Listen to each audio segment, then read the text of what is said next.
நீரிழிவு நோயால் ஏற்பட்ட பாதிப்புகளை நீக்கும் முருங்கைப்பூ பற்றி பார்க்கலாம். முருங்கைப்பூவுடன் பசும்பால் சேர்த்து நன்றாக காய்ச்சி காலை மாலை என இருவேளையும் முருங்கைக்கீரை சூப் அருந்தி வந்தால் கண்களில் ஈரப்பசை அதிகரித்து கண் பார்வை கோளாறுகள் நீங்கும் என்று சொல்லப்படுகிறது. முருங்கைப்பூவை அரைத்து பாலில் கலந்து கொதிக்க வைத்து அதனுடன் பனங்கற்கண்டு சேர்த்து காலையும் மாலையும் அருந்தி வந்தால் நினைவாற்றல் அதிகரிக்கிறதாம். ஒரு கைப்பிடி அளவு முருங்கைப்பூக்களை எடுத்து அதில் 2 தேக்கரண்டி அளவு பசுனை விட்டு வதக்கி 1 டம்ளர் தண்ணீர் ஊற்றி நன்றாக கொதிக்க வைத்து வடிகட்டி தேவையான அளவு சர்க்கரை சேர்த்து காலையில் மட்டும் குடித்து வந்தால் 1 வாரத்திலேயே உடல் சூடு தணிகிறதாம். முருங்கைப்பூவை நிழலில் உலர்த்தி முருங்கைக்கீரை பொடி செய்து வைத்துக் கொண்டு தினமும் கசாயம் செய்து காலை மாலை அருந்தி வந்தால் உடலில் உள்ள பித்தம் குறைந்து உடல் அசதி நீங்கி உடல் நிலை சீராகுமாம்.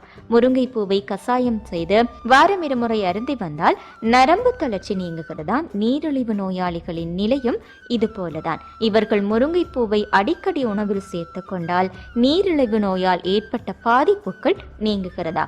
முருங்கைப்பூவை சுத்தம் செய்து நிழலில் உலர்த்தி பொடி செய்து காலையில் கசாயம் போட்டு அதனுடன் பனை வெல்லம் கலந்து குடித்து வந்தால் உடல் வலுவடையுமாம். நரம்புகள் புத்துணர்ச்சி பெறுகிறதாம். மேலும் இது போன்ற வீடியோக்களை பார்வையிட வணக்கம் லண்டன் யூடியூப் சேனலை சப்ஸ்கிரைப் செய்யுங்கள்.